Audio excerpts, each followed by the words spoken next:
குழந்தைக்கு சளி இருமல் இருக்குன்னு சொல்லி விக்ஸ் வேப்பர் ரப் யூஸ் பண்ற பேரண்டா நீங்க தெரிஞ்சுக்க வேண்டிய முக்கியமான விஷயம், இந்த விக்ஸ் வேப்பர் ரப்ல கேம்பர், மென்தால் அண்ட் யூக்கலிப்டஸ் தைலம் இருக்கு. இதை மூக்குல நம்ம அப்ளை பண்ணும்போது ஒருவேளை அது குழந்தையோட உடம்புக்குள்ள போச்சுன்னா அது பலவிதமான ஹார்ம்ஸ் காஸ் பண்ணலாம். மாறாக இந்த விக்ஸ் வேப்பர் ரப்பை குழந்தையோட செஸ்ட்லயும் கழுத்துலயும் மட்டும்தாங்க அப்ளை பண்ணணும். உங்க குழந்தைக்கு 2 வயசுக்கு கம்மியா இருக்கு அப்படின்னா பேபி ரப் யூஸ் பண்ணலாம். இந்த பேபி ரப்ல நம்ம முன்னாடி சொன்ன எந்த ஹார்ம்ஃபுல் இன்கிரீடியன்ஸும் கிடையாது.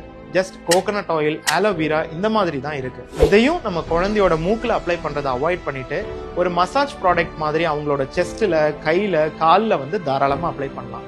உங்க குழந்தைக்கு பயங்கரமா மூக்கு பிளாக் ஆயிருக்கா, சலைன் டிராப்ஸ் அப்படின்னு சொல்லக்கூடிய பிளெயின் சால்ட் வாட்டர் சொல்யூஷனே மெடிக்கல் ஷாப்ல கிடைக்கும்.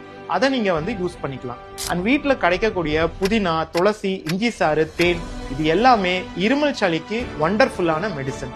இதை மீறி நம்ம போய் ஒரு ப்ராடக்டை வாங்கி கொடுக்கணும்னு அவசியமே கிடையாது.